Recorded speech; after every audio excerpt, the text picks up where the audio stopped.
I think it's hard for people who are not from Victoria and Melbourne to truly understand the trauma that another lockdown is causing. 111 days last year, people were locked down. We saw family violence go through the roof, small businesses fail. This time, they're trying to survive without JobKeeper. Yet again, parents trying to homeschool children. Now, what's it like being a single parent trying to homeschool 3 children in a small flat in the suburbs? This time, we're getting calls from small businesses of all sorts, wanting to know why the federal government is abandoning them. There's no JobKeeper. The Treasurer says, oh, well, you can go to Centrelink. That doesn't help a small business at risk of failure over the next couple of weeks. Victorians also this time, though, are viscerally angry at the Prime Minister. And let's be very clear. The calls we're getting are very clear. This is the Prime Minister's failure.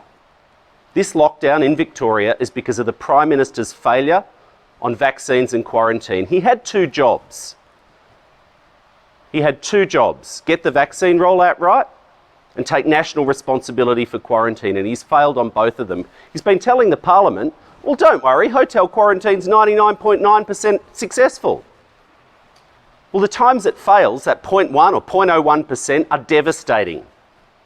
But you know, there's one type of quarantine that's 100% successful, and that's purpose-built quarantine, like we've seen the one Commonwealth facility in the Northern Territory.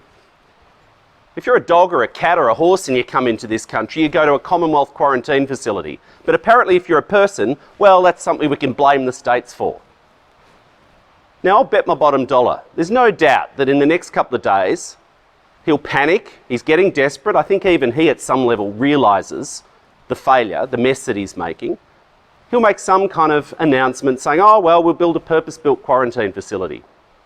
Well, he's had on his desk a report for 8 months telling him to do this, and he's done nothing.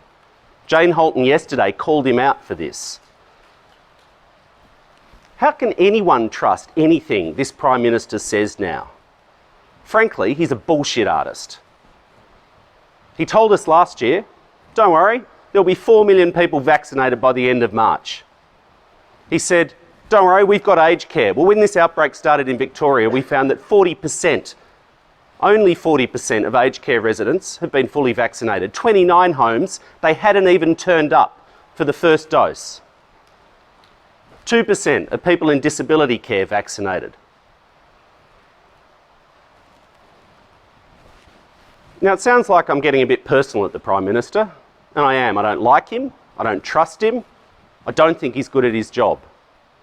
He is a very cunning politician, but he is a failure, an absolute failure as a leader. He failed the country on bushfires, he's failed on hotel quarantine, he's failing on vaccines, and now he's failing Victoria.